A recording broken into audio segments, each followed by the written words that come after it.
Hi folks, Kevin and Thea here. Hi everybody, good to see you. I'm on vacation, so you'll see a lot more of me now. That's exciting. So I thought this morning Thea and I needed to walk through the garden.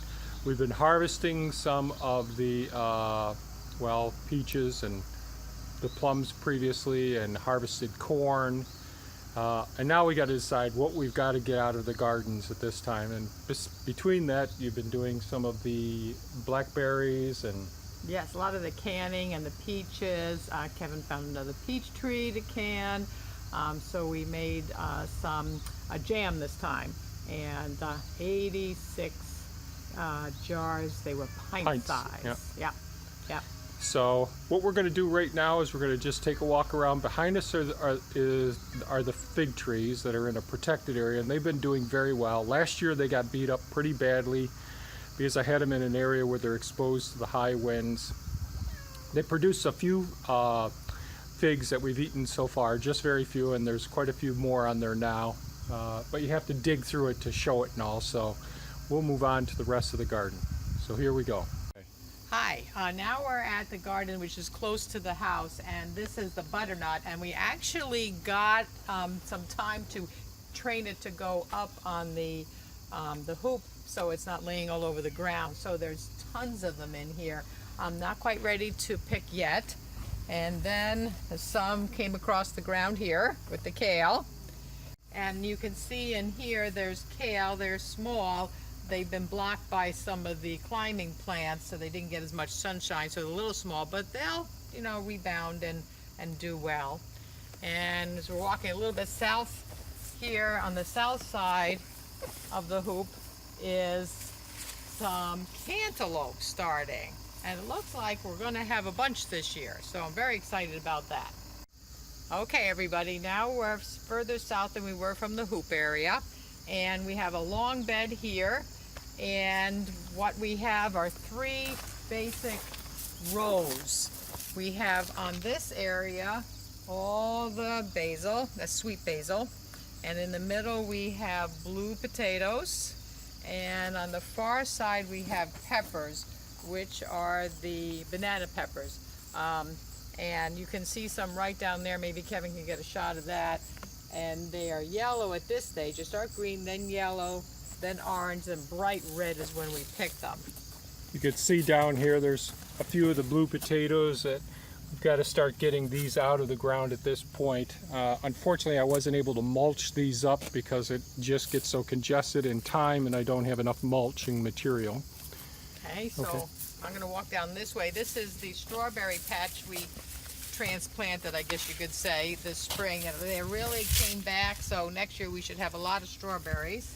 Yeah, most of these strawberry plants here, I posted a video that showing that on Craigslist a woman had given us the opportunity to come over and pull out her strawberry plants. She had too many of them. They had really been prolific.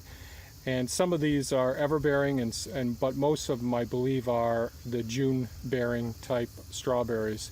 We transplanted those, I think, on June 29th. They're really a bad time to do it, but man, I think we've probably got greater than a 90% success. We got some weeds in here, but really pleased with how well these strawberries have done. Really fantastic. So these will be transplanted ultimately into new beds next year, potentially, if I get enough soil made and the area made for them. And a calendula plant, so we'll get more flowers started to grow here. And then on this far side where the purple is, those are, if I say this right, hyssop? How do you say that? I think so. Hyssop. Hyssops, yeah. Growing there. So that's the first time we planted those. And then let's walk around over here, Kevin. On the far side, you can see that whole row is just eggplant, and all the flowers are there. So we're waiting for the eggplant. Well, they're there. There's quite a few eggplants. If you look down in there, you'll see them. I guess I'll have to dig around in there today. Haven't been over there. And this is the end of our chives, which come back every year. You might say a little bit about what kind these are. So these are some of the garlic chives here. We'll collect the seed from these as well. They're really great. and the standard chives have already come and gone. If we certainly we could do much better by routinely cutting them back and letting them just keep. They're basically like a cut and come again species. They do extremely well. And I guess a little mint started over here, or catnip. This toad over here is the Thai basil or holy basil. These were extra babies that Kevin had started. They didn't know what to do with, so once I got the other plants that I had in here out, then I decided, hey, let's use the space, and they seem to be coming along well. This came great. This is savory. Oh, it has such a good smell. And this is one of our little chamomile plants that decided to grow here. I do cut the chamomile and then we dry it, and then all winter I have chamomile tea so I can keep calm. Over here with the grass that has decided to grow in, this is rosemary, and oh, that smells so great. A little bit of rosemary a day, and as they say, 1/8 of a teaspoon is supposed to help your brain, so we started using that. And in this toad here is parsley and another chamomile plant starting to come up, so I'm excited about more flowers. This is the basil, which is going to seed. Ideally with herbs, you harvest them before they start making the flowers and seed, because then sometimes the taste changes a little bit, but I didn't get a chance to come out here. Well, my friends came over and she's been cutting them and making some pesto for us. This is the mature holy basil, like the ones we saw at the end. There's a purple variety and the green variety here. Red, yeah. Red. Red holy Kind of basil. looks purple though, doesn't it? Yeah. Yeah. All right, so then on this side, I'll get them over the hose. This is the rain gutter garden and has to be weeded. But this is bee balm, and here's a chamomile started to grow. These are baby echinacea. Marjoram, if I said that right. That's this plant down in the weeds. And over here is the lemon mint, which the bees seem to love. And here there was some extra rosemary, so I planted them in here and they did come up, so I'm excited about drying those. There's some winter savory in here. And then the next bed, some echinacea and some more chamomile. This is just some lettuce Kevin put in, and it started to bolt because it got really hot. But I've been just taking leaves off every day for our veggie wraps. And at the very end, we have, of course, some more chamomile. I guess a broccoli plant decided to grow here. There's a couple beets. And so that, I pick all these all the time. And more kale. Curly kale, yep. All right, folks, now we are just south of the rain gutter, and we have, of course, more lemon mint. And if you look close, you can see some honeydew melons here. And then we have Kevin's favorite striped watermelon coming. So it's all around over closer to where the lavender is.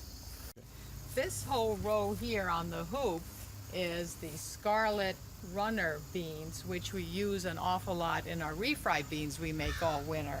They have huge pods. This is going to get a little bigger, and why we like them is the beans, I'll put my fingers, are about that long, so we can grow one plant but get 3 times the size of the beans, so we don't have to grow as many plants. Beans are nitrogen fixers and help out. The honeybees like this a lot, as well as the hummingbirds. And over here on the opposite side of the hoop are the Cherokee Trail of Tear beans. They're smaller beans, but we seem to grow them easily and we get a good crop every year, so we decided to stick with these. So we like both of these beans, but for harvesting the scarlet runners, it seems like that's less time input actually getting the beans out of the pods, and it seems like you get a larger volume in a shorter period of time, as opposed to the Cherokee Trail of Tears, the Cherokee Trail of Tears, they do extremely well around here. You probably can't see it so well because of the lighting and all, but with this trellis, this cattle panel hoop system, you can walk down in the system easily, and it's just so darn easy. Let me see if I can turn the camera this way. Well, unfortunately, the lighting isn't the greatest, but they're just all the bean pods just hang down in here, make it really easy to harvest.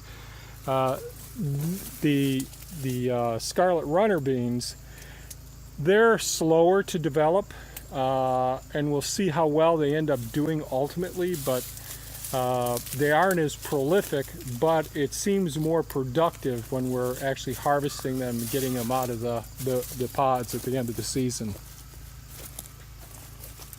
We have about 7 rows in this garden, and on this first row we have some parsley, and then followed by basil, and then going all the way down we have some cauliflower, cabbage, and then some broccoli. We eat a lot of broccoli, very nutritious. The next row over here is all curly kale, and at the end of each one of these rows is the zephyr squash, delicious. Yeah, the zephyr squash are really prolific plants. Probably the most prolific, plants that we've got on site are curly kale. They keep producing week after week, tremendous nutritious food, and the zephyr squash, they've done fantastic as well. And we harvest those real small. You really have to stay on top of them in order to get the most out of it. On the following row, we have celeriac, which is a root crop, and followed further down is more broccoli. The next row is celery, and we eat the celery just, picking it and eating it, but then also we dry a lot and we make celery powder, and we use that when we make our chickpea salad mix, which we use on our wrap. So it's really nice to be able to dry it and have it all winter long. So the celery and the celeriac are related species, and the celeriac is about ready to harvest now, but these bulbs down here end up being, some people will ferment them, some people eat them more like a potato as well. So you don't eat the stems of the celeriac like you would the stalks, like you would the celery, but you eat the bulb that all of those plants come out of. And the following row is hot peppers, and out of let's see, how about if I go over here and lift it. So they've got a ways to go. These are the Bestan hot peppers, I believe. So they've got a ways to go. We're able to grow tons of hot peppers here, lots of really nice ones. And what I like to do is to dry these and use the powder, for seasoning and all. So, because you can only eat so many hot peppers at a time, and we have a prolific amount here. The next bed is carrots, and at the edge of it is our perennial oregano plant, which we already have harvested and dried this year, but it just keeps on growing. This is the teepee that Kevin built, and we have cucumbers that are supposed to climb up there, but seem to be on the ground this year. And in the middle is a dill, because we'll use these together to make pickles. The soil wasn't amended with the compost. We didn't get a chance to do that this year, so they're not as prolific as they were in past years when we had them in different areas. So this is really just decomposed wood chips in this area. So it really doesn't have all the benefits of the microbial activity that we have on our other beds, which are all compost. This is lemon balm, and the next row is it's thyme, and it's doing really well. Where the sticks are coming up, those were tiny little sprigs that Kevin started this year, and you can hardly tell the difference between the mature plant and those. So even though that soil isn't the best there, it's doing great. And of course we have more broccoli, and we've been picking that all season long. We've gotten a lot in the freezer already that we blanched and ziplocked. These are our beefsteak tomatoes, of which I'm going to be doing a lot of canning today. And they will be having a crop for probably another month, so we'll be back and forth to this bed. We like our supports that Kevin made up this year because we have high winds here, and they're really sturdy. They hold the plants up and nothing gets on the ground like they did last year. And it's also worked over on our Roma tomatoes, which we use an awful lot for making the sauces because they're so meaty on the inside. We didn't get a chance to take all the dead branches off and probably should have harvested a little earlier, but we're getting there. The mats we used this year really helped with the insects and all, and these cages and the fencing have helped so the insectivore birds have been perching on it, and we've had hardly any bugs. Last year we were picking bugs. Some of our crops didn't do as well, like last year our white cauliflower didn't do as well because we had so many pests. But this year, my God, it's just tons of it, which we use a lot, to make sauces, and we freeze it. So I think with the mats and the predator insects and the, I think there's a spider behind Kevin there. Yep. Yep, there's his little web. That's helped by killing the bugs that would kill our crop. So we don't use any pesticides or herbicides or anything. It's just totally, natural here.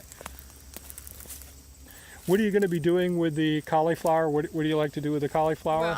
Well, we cut it and then we blanch it and then we freeze it. But some of the purpose of the cauliflower is we make a vegan cheese sauce with it, and it's nice and creamy and delicious. So that I'm very happy that this year we finally got more than one head of cauliflower. Yeah. And and the cabbage, we're going to be doing a lot of fermenting, and when we ferment it, then we can have that all winter long, and it helps with the good bacteria for your GI tract. We harvested most of the corn already, and we've canned it. There's a couple of more ears, here that might grow, or we just might pick it and eat it. We actually like to eat it raw. It tastes really good. So we're going to check on that this week and finalize our corn. We'll probably end up taking the corn husks out. We want to go over and stand next to the corn to get a perspective. Yeah. So it's big. Yeah. Our corn has been really prolific over the last few years, and it's delicious sweet corn. Eating it raw is actually a delight. I haven't had corn like this since I was a kid. But one of the things we do have a problem this year, we have the European corn borer that I noticed it was that they'll chew off some of the silk here, and they work their way down in. So there's quite a few ears still here, and we'll decide this week what we're going to do, but I'll probably be harvesting it. This bed over here are our onions, and I'll reach down here. They grew pretty big. Some are even bigger than this. I'm harvesting them today, this whole row. Then what I do is I cut them and I put them in our Excalibur dehydrator, dehydrate them, and then blend it in the Cuisinart. And then we have powdered onion all winter long for everything we cook. Let's see if I can step over here. This is our leek bed, which we'll be harvesting this week or early next week. It's pretty much ready now. We love leeks and use those in a lot of our stir fries and all. The amount we got last year, I think, was about this length. Yeah. And we are on our last frozen bag of leeks now that we're using. So it's kind of perfect timing. It's lasted the whole winter long for us in this cold, climate we live in. We use a technique that Jean-Martin Fortier, the market gardener, has shared with people throughout time. Is really we dig these down, and I'll put a link in the upper right-hand corner to how we actually planted those. We start them as seed. We don't give them haircuts, so we don't cut off the tops of them, and then we transplant them in very deep hole dibbles. But that'll be up at the right-hand corner. This is the row of broccoli that we have on the west side of the barn. And I'll open this up so Kevin can zoom right in and show you. We've already harvested this whole row several times, but we keep on getting new heads, which we're thrilled about. They're much smaller heads, but it's very worthwhile after you do the initial harvest. We probably get twice as much in small baby crowns as we get in the initial crown as the season progresses. We're passing by a little calendula plant, which we make tea out of. And this is the peppers, and these are the sweet bell peppers, and they're coming up. They got a little ways to go there. We wait until they get closer to red before we harvest them, and they're delicious. This is a tomato, our last type of tomato, which I can't pronounce. Kevin, maybe you can. Slents. Yeah. And the first time we tried it, it's delicious. So we'll probably just do canning with these. The final row on this side is quite overgrown. These are our sweet potatoes. It's done so well. It's going and pushing the fence down and trailing over. So I recommend if you guys do this, you leave plenty of area. You never think it's going to grow that big. And again, our mats have really helped with the bugs. We hardly have any, here. The other thing that I think has helped out a lot with the bugs in this garden is the ducks come over and go in between all of the sweet potato plants here. And I don't know if they're snails or slugs or what little creepy crawlers there are down in here. The ducks, all you do is you see their heads pop up at different times. I set the camera up, it didn't get a very good shot of it, but because the ducks were pretty leery of me being here with the camera. But they really do, I think, are munching down on some of the insects that are, and small little slugs and snails that are in here, potentially harvesting, feeding on the sweet potatoes. I'll start walking down this way. We have more beans growing on this side. We always like to do things in a couple of different areas, so if one side fails, then we have redundancy. And this, of course, is, Kevin's got some peppers there. Here's some dill that just came up all by itself. But here's our second hoop. They didn't do as well. They're scarlet runners. See, it just didn't do as well over here. We're not sure exactly why. Maybe the soil or the water line had a problem, maybe. However, the Cherokee Trail of Tears, same area, is doing fantastic. So it's always good to have redundancy and plant things you really want to have a harvest with in two different places. Well, this was our garden tour to show you where everything is and how it's coming along, and maybe some suggestions of what helped us along the way. Kevin usually does this, and I'm on vacation this week, so I thought I would give it a try. If you liked this video or thought it was helpful, please give it a thumbs up. And any comments or ideas that you have, please feel free to let us know, and we'll get back to you. Have a great day. Bye-bye.